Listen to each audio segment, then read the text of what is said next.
Hi everyone and welcome to the Granny Square Day. Today is August 15th and it is National Granny Square Day, which is so exciting. So I may have manipulated the deck a tiny bit so that I could get one of these motifs that has the 4 little squares in it. There are just a few of the decks that have 4 little flowers in it, and I thought it would be kind of fun, kind of a special Granny Square for Granny Square Day. I have spun the random wheel and these are my colors: deep teal, silver, berry jam, and cactus.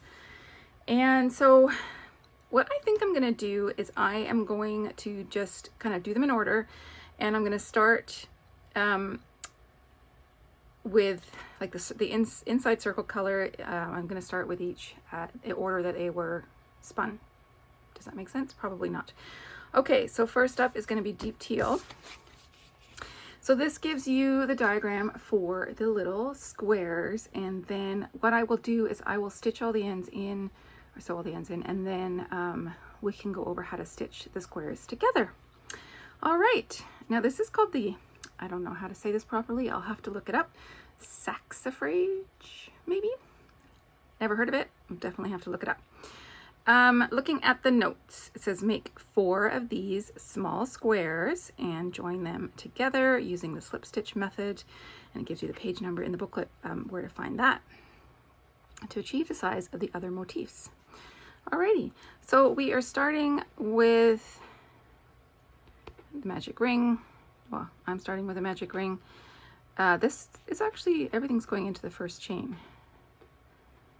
Interesting. And then we've got 1, 2, 3, 4, 5, 6, 7, 8, 9, 10, 11, 12 half double crochets. So I am going to start with my magic ring and my deep teal, oopsies,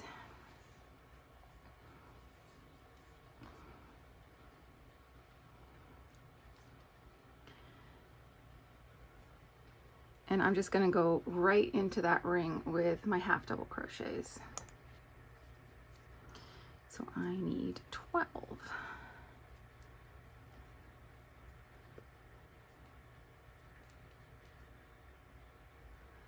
Oops, 2.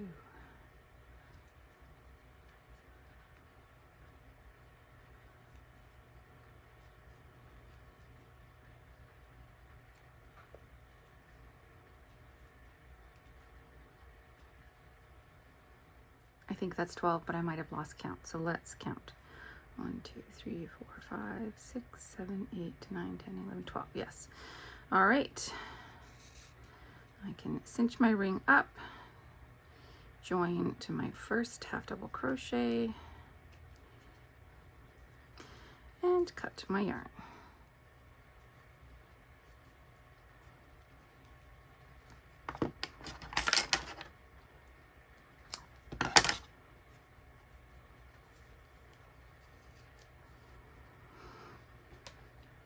First center complete. All right, let's take a look at round 2. Now round 2, we see these symbols here, these orange symbols, they indicate a puff. And if you look in the little booklet, that symbol is for a large puff stitch. There's a small puff stitch.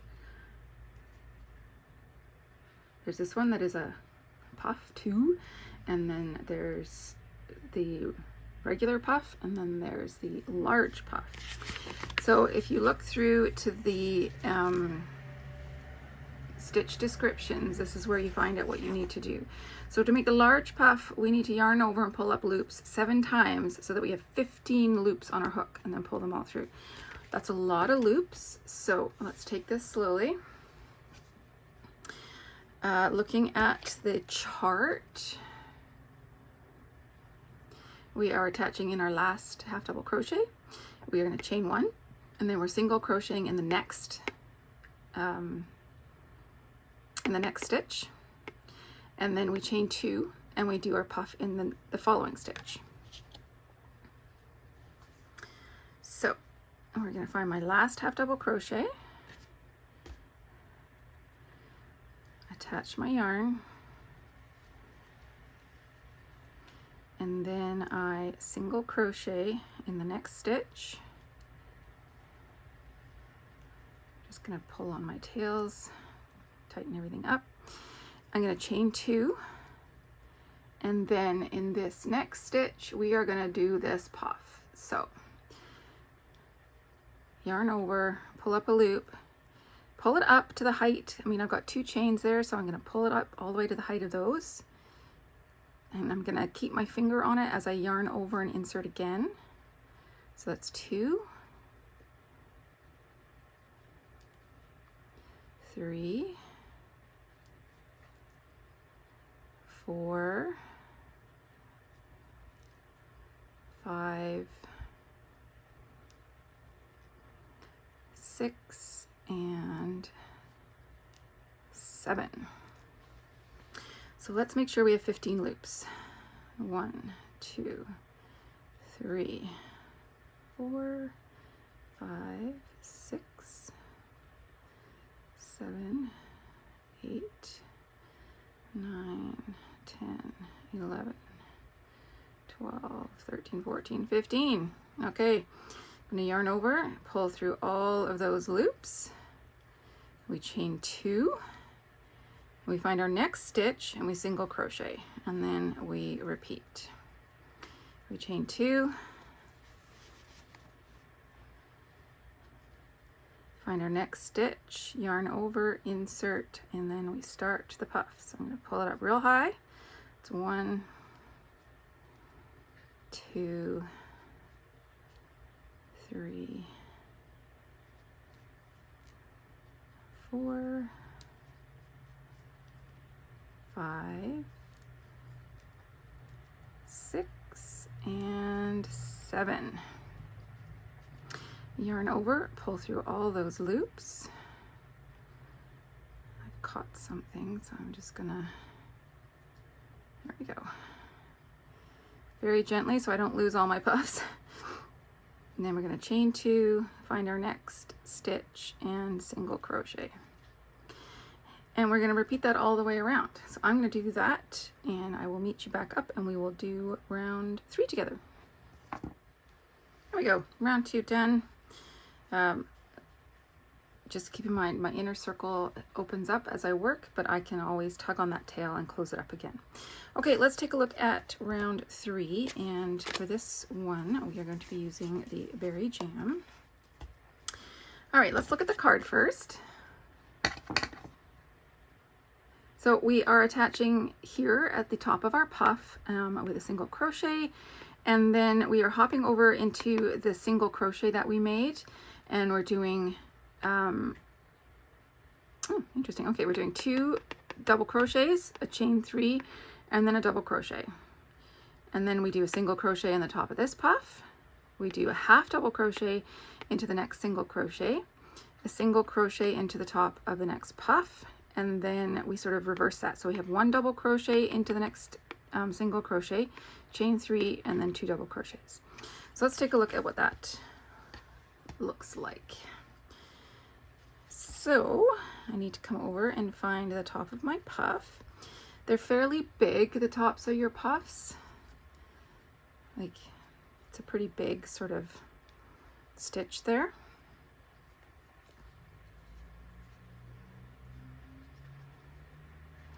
So I've attached my yarn. Oopsies, didn't mean to pull that tail through. I'm going to do a single crochet. And then I'm hopping over to this single crochet. And we need to do 2 double crochets in there. So 1, 2,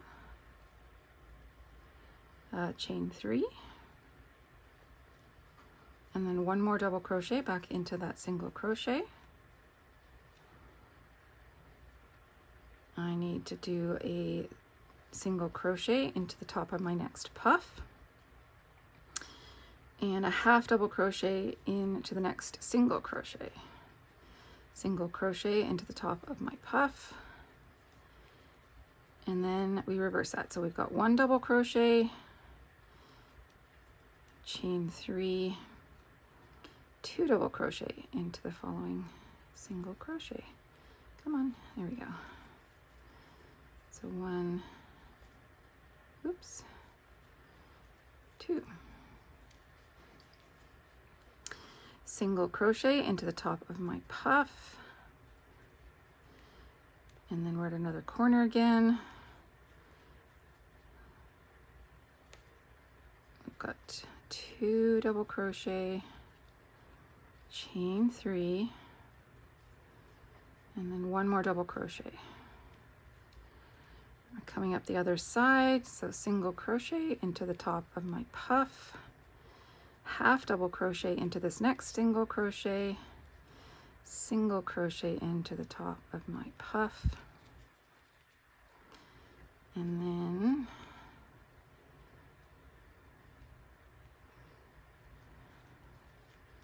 double crochet, chain 3, and 2 double crochets.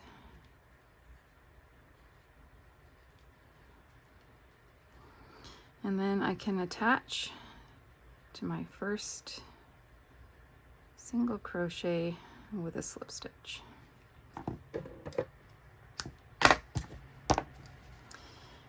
So that is the first of our 4 little motifs.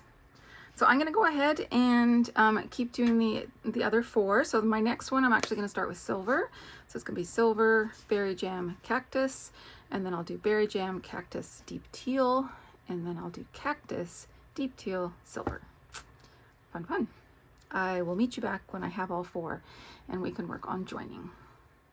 Okay, all my squares are finished and I have woven in the ends, which is my least favorite thing about granny squares, I will admit, but it had to be done, and now it is time to join them all together. So it calls for the slip stitch method, and I will do it the way that I think that they have suggested we do it. It's maybe not my most favorite way of joining granny squares together, but just for the sake of demo purposes, let's go with what they've done. Okay, so I've arranged my squares in the order that I made them, from like going around counterclockwise. So I'm going to take these bottom 2 and I'm going to put them right sides together. I have a slip knot on my hook, and I'm going to get my working yarn all organized in my hand. And then I'm going to find the middle chain of my chain 3 in my corner. So that's right here. And I'm going to grab the sort of most inside loop of that. Like, and when I say inside, I mean toward the middle of the 2 squares. And then I'm going to come over to the other granny square and find that middle loop of that one. I'm going to yarn over, pull through all of these, and the loop on my hook for a slip stitch. Then I'm going to go to the next loop, the next stitch, which in this case is the second chain of my chain 3 in my corner, and I'm going to repeat. And I'm going to do this in every stitch. Theoretically, you should have the same number of stitches because the pattern is identical on each square.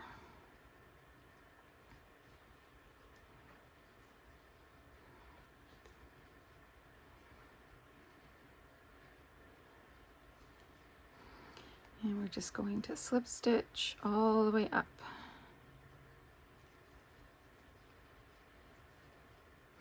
So this leaves not the neatest of seam on the back, but it is on the back, so that doesn't necessarily matter a whole lot. Okay, now we're into our corner again.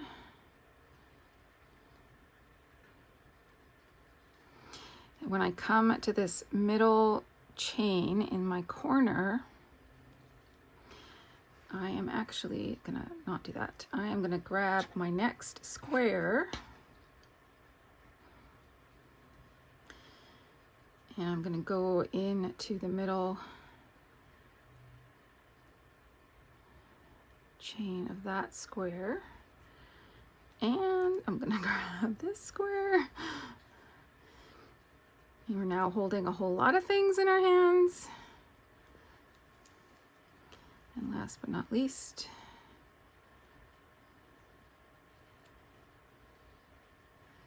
and then we're going to pull through all of those. And now I can continue on with my 2 new squares and finish up that seam up the middle. So I got to find the next chains.